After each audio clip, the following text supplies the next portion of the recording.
Good morning doctor Sharad Joshi. Good morning. Oh good morning. केव्हा आलीस? अर्धा एक मिनिट तरी झालं असेल येऊ. पण तू एवढं गुंगून जावंस अशी बातमी तरी काय पेपरात? त्याच बातम्या, त्याच दंगली, त्याच जाळपोळी, तेच जळतं काश्मीर, ते खाते बदल तर कुठे काय. काल रात्री मांजरांच्या पावलानं आलीस वाटतं. नाही 10:30 पर्यंत वाट पाहिली तुझी. 11:30 वाजले मला काल यायला. लॅचकीने दरवाजा उघडून आत आले आणि तुझ्या रूम मध्ये डोकावून बघितलं तर तू शांत झोपला होतास. एवढ्या लवकर झोपतोस तू? अगं काल सगळा दिवस धावपळीचा गेला. एशियाटिक लायब्ररीत गेलो, तिथून मंत्रालयात, घरी आलो, इतका दमलो होतो, काही काम नव्हतं, झोपलो. मलाही काल मेहता साहेबांच्या पार्टीतून निघता निघता 11 वाजले. खरं म्हणजे घरी आले तेव्हा तुझ्याशी गप्पा मारत बसायची इच्छा होती माझी, तर तू गाढ झोपला होतास. मग काय, कॉफी करून घेतली आणि टीव्ही ऑन केला. 1 तारखेपासून व्हाईस चान्सलर होणाऱ्या सुधा जोशींची मुलाखत होती काल टीव्हीवर. कालच्या बातम्या बघितल्यास का? नाही, पण ती व्हाईस चान्सलर होतीये हे माहिती आहे मला. मग काय शरद, सुधा जोशी 1 तारखेपासून व्हाईस चान्सलर होणार आहेत. I know that. I am proud of her. सगळं घर सांभाळून या पदाला पोचणं खरंच अभिमानास्पद आहे. Really I am proud of her. Sharad, तू गैरसमज करून घेऊ नकोस. नाही म्हणजे तुला डिवचण्याचा वगैरे हेतू नाहीये माझा. पण इतकी वर्ष घटस्फोट न घेताही आणि तुमच्यामध्ये नवरा बायकोचे संबंध नसतानाही तिच्याबद्दल अभिमान वाटतो वगैरे अशी भाषा करतोस तू. तुझ्या तिच्याबद्दलच्या ज्या काही भावना आहेत तशाच तिच्या तुझ्याबद्दल आहेत का? नसाव्यात.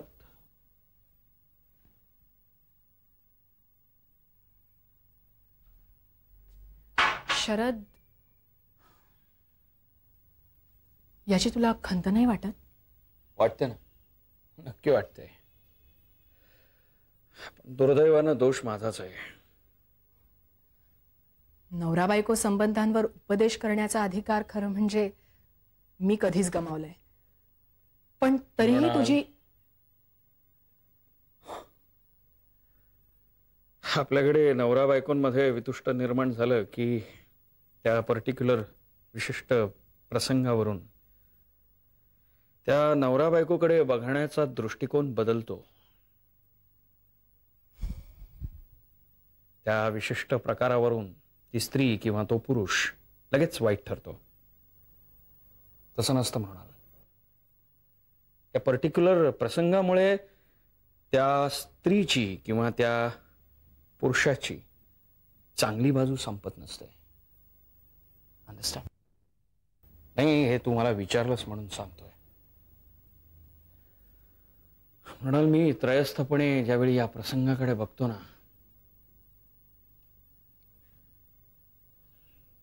की त्यावेळी तिची परिस्थिती कशी असेल, ती त्यावेळी कसा विचार करत असेल. नाही, या सगळ्यामध्ये दोष माझा होता, माझा आहे, हे मला आजही मान्य आहे.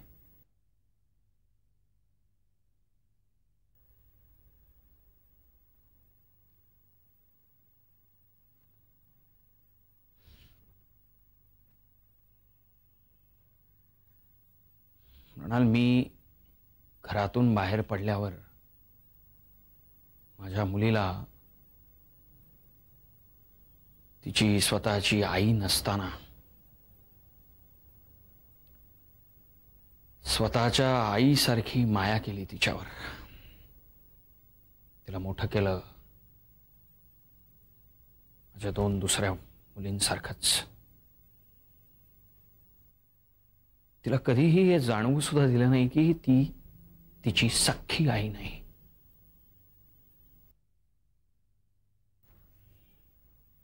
म्हणजे माझ्या दोषावर पांघरून घालून तिनं हे सगळं केलं. 3 मुली, अक्का, सगळ्यांना सांभाळून या पदावर पोचणं खरंच अभिमानास्पद आहे. I am really really proud of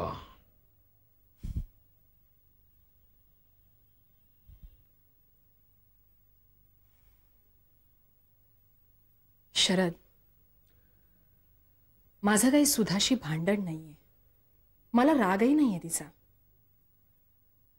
पण तरीही ज्या बाईने स्वतःच्या नवऱ्याला घराबाहेर काढलं, स्वतःच्या मुलींच्या प्रेमापासून वंचित ठेवलं, त्या बाईबद्दल अभिमान वगैरे वाटतो म्हणणं मला अयोग्यच वाटतं. तशी संसारात मीही अपयशीच आहे, पण तरीही त्याचा दोष स्वतःकडे घेणं मला कमकुवतपणाचं वाटतं शरद. नाही, त्यामुळे होतं काय की आपणच आपला न्यूनगंड निर्माण करत राहतो. हे बघ मृणाल, हा विषय बोलायला तुझ्याकडे आणि माझ्याकडे वेळ असायला हवा. काल झोपला नसतास तर बोलू शकलो असतो. तू उठवलं असतंस तर कदाचित बोललोही असतो. आत्तापर्यंत तो विषय चालू असता.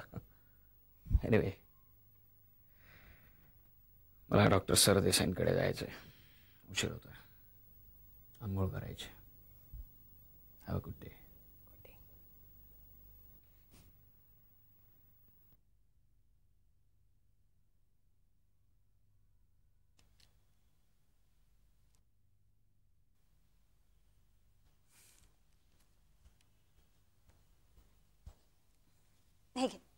थँक्यू.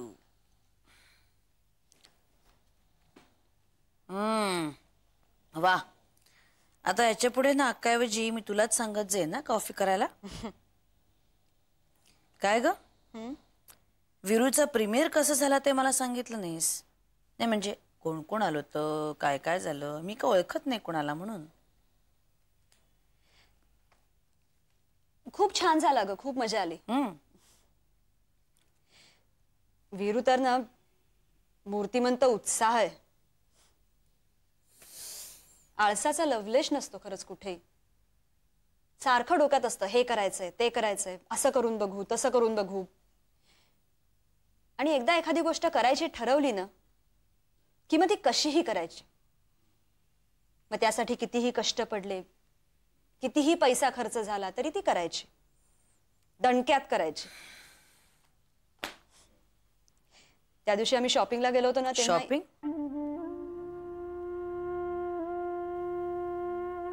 हा, श्रम परिहारासाठी. मग त्यासाठी कोल्हापुरात राहण्याची काय गरज होती? नाही म्हणजे मुंबईला आल्यावर सुद्धा नाही. काय झालं, वीरूच म्हणाला दरवेळी ना तो असा धावपळ करतच कोल्हापूरला जातो, मग यावेळी जरा शांतपणे कोल्हापूर दर्शन करू असं म्हणाला. मग आणखीन काय काय केलं तर आपण? शॉपिंग काही नाही, प्रेस कॉन्फरन्स छान झाली, खूप सक्सेसफुल झाली माझ्यामुळे, म्हणून मला गिफ्ट दिलं त्यांनी एक. दाखवू तुला? बघायचं? नाही नाही,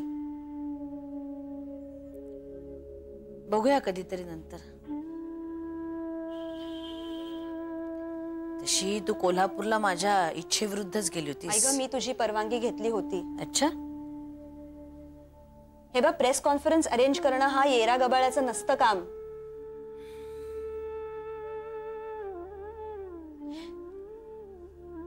आई, मी लहान नाही राहिलेली आता. स्वतःची काळजी कशी घ्यायची ते मला चांगलं कळतं. बरं, तुला हे माहितीये, मला वीरूच्या कंपनीत खूप कम्फर्टेबल वाटतं. मीही माझ्या आयुष्यात काहीतरी करू शकते हा कॉन्फिडन्स वीरूनी मला दिलाय आई. तो सेल्फ रिस्पेक्ट वीरूनी मला दिलाय.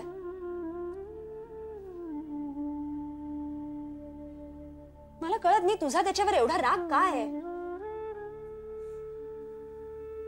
वेडी आहेस तू आकांक्षा. माझा त्याच्यावर अजिबात राग नाही. रागण्याचा संबंधच काय, प्रश्नच काय. हे बघ, तू माझी मुलगी आहेस म्हणून मला तुझ्यावर राग येतो, तुझी काळजी वाटते म्हणून मी बोलत असेल. तेच का माझी एवढी काळजी करतेस तू? ते तुला आई झाल्याशिवाय नाही करणार आकांक्षा.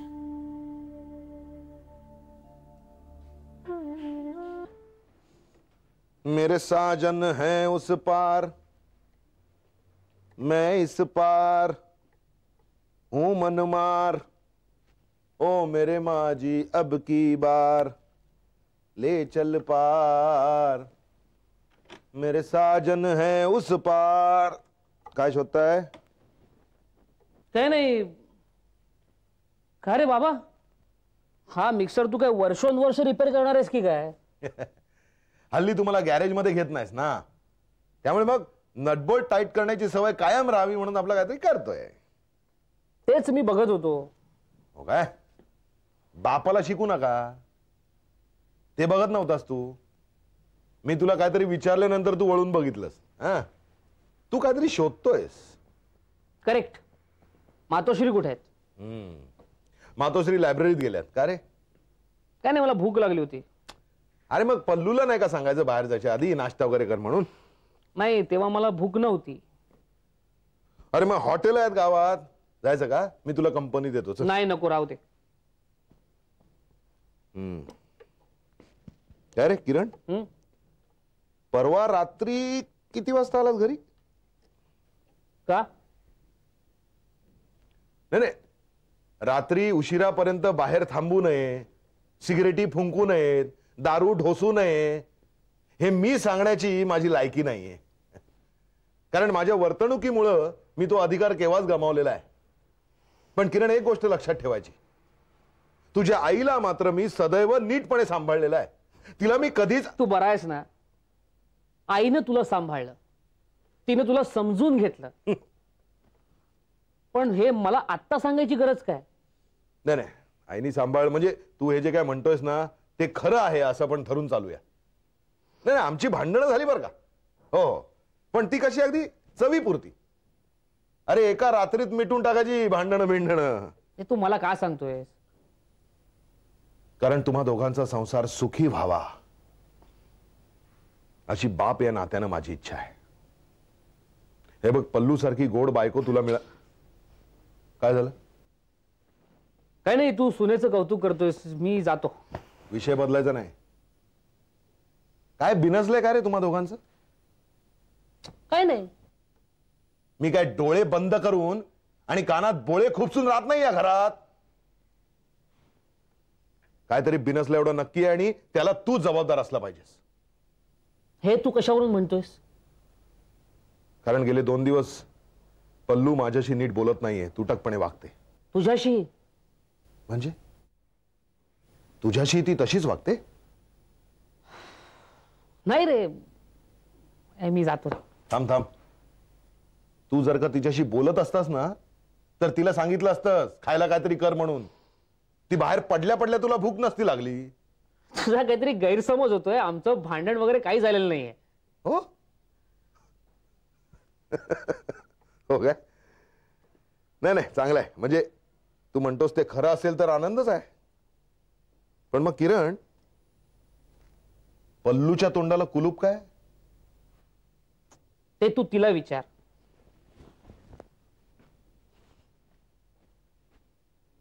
ओरे माझी, ओरे माझी, मेरे साजन हैं उस पार, मैं इस पार.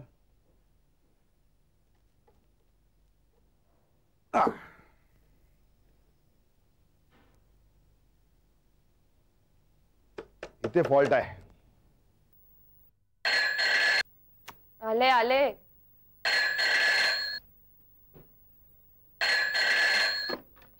हॅलो, हो, सुधा जोशींचं घर आहेत. आपण कोण? 1 मिनिट. हा, आई. ए आई.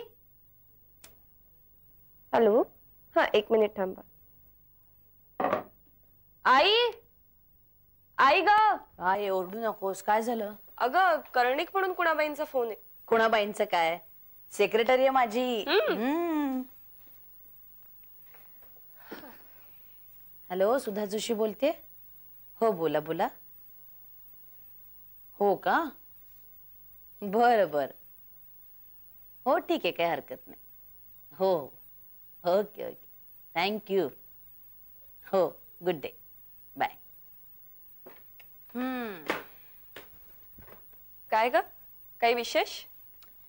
काही विशेष असं नाही, पण 15 तारखेनंतर आपण आपल्या नवीन घरात राहायला जायचंय. हो. आई, या विषयावर तू बाबांशी बोललीस? कशाला? कशा करता? ह्याच्यापूर्वी मी त्यांना कधी काही विचारलंय? अगदी छोटे मोठे निर्णय सुद्धा मी स्वतः घेतलेले आहेत. मला हौस नव्हती, नाईलाज होता माझा, म्हणून घेतले गेले. आणि आज आता इथे ते मुंबईत आहेत म्हणून मी त्यांना विचारू? अगं आई, मला तसं म्हणायचंच नाहीये. हे बघ, मी हे नाही म्हणते की तू बाबांशी बोल, त्यांना विचार आणि मग ठरव. पण निदान आपण नवीन जागेत राहायला चाललोत हे त्यांना कळव तरी. ठीक आहे, मी विचार करेन या गोष्टीवर. आकांक्षालाही विचारते मग आता. तुला काय वाटतं? नाही म्हणजे त्यांना कळवल्याने काय होईल? अगं, आपण त्यांना आपल्या आनंदात सहभागी करून घेतलं तर त्यांना आनंदच नाही का होणार? माझ्या दृष्टीने अलीकडे आनंदाचे दुःखाचे संदर्भच बदलत चाललेत. म्हणजे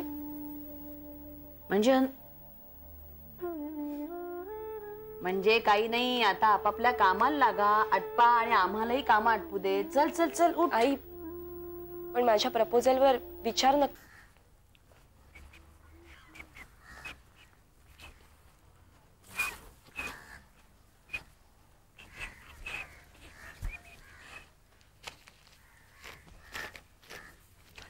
ये ले. हे काय, आज आईस्क्रीम नाही वाटतं? आज आपल्याकडे कडकी आहे. तुझी आणि कडकी? हाँ, आदत डालले अभी से. हे नसतं आणलंस तरी चाललं असतं. आपण तुला उपाशी नाही ठेवणार. पण तुला मात्र राहावं लागेल. मला अजिबात स्वयंपाक करता येत नाही. मग काय झालं? आपण एक मस्त पैकी स्वयंपाकीण बाई ठेवू आपल्याकडे. मस्त स्वयंपाकीण बाई नाही, मस्त स्वयंपाक करणारी बाई ठेवू. हा, तेच ते. आणि बाय द वे, आपली कडकी चालली आहे, त्यामुळे मला जर स्वयंपाक येत नसेल ना तर तुला तो यायलाच पाहिजे. ठीक है यार, वो भी सीख लेंगे. तुला एक गंमत माहिती आहे का? काय? या 5 स्टार हॉटेल मध्ये ना आदमी लोकच स्वयंपाक बनवतात. आणि तुमच्यासारख्या मॅडमा असतात ना, ते छान छान कपडे घालून येतात आणि आपल्या मित्राचे किंवा आपल्या नवऱ्याचे पैसे असे उधळत असतात. एक्सक्यूज मी, पैसे उधळायला ना मी ओके ओके ओके पुरे. बरं, तुझ्या नवीन घराचं काय? नाही म्हणजे पार्टी वगैरे देणारच की रे तू आपल्या कमाईतून? हा, ते सांगायचंच राहिलं. आता आपल्याला सारखं सारखं भेटता येणार नाही. हा का? काय झालं? आम्ही लांब जाणार आहोत राहायला. तू ना एक नंबरची कंजूस मारवाडी आहेस. नुसतं पार्टीचं मी नाव घेतलं तर आम्ही लांब जाणार आहोत असे बहाणे द्यायला लागलीस मला. तसं नाही रे, तुला बोलवू ना हाऊस वॉर्मिंगच्या पार्टीला. आपण नाही येणार. आपल्याला तर अशा मोठ्या घरापासून सॉलिड भीती वाटते. पण खरं सांगते, आता मला नेहमी नेहमी येणं नाही जमणार. का? अगं तुला लैला मजनू माहिती आहेत ना? लैला मजनू. कोण लैला मजनू? आणि त्यांचा काय संबंध इथे? तुला हे कोण आहेत ते माहित नाही? ते कोण आहेत ते माहिती आहे, पण ते आपण नाही, एवढं मात्र मला माहिती आहे. अगं तसं नाही ग. माझ्या म्हणण्याचा काय अर्थ होता की हे जे लैला मजनू होते ना, हे खूप काळ भेटत नव्हते, पण तरी त्यांचं काही बिघडलं नाही, कुठे काही बिघडलंच नाही. पण त्यांनी एकमेकांसाठी जीव दिला की नाही? तू ना एक नंबरचा वेडा आहेस.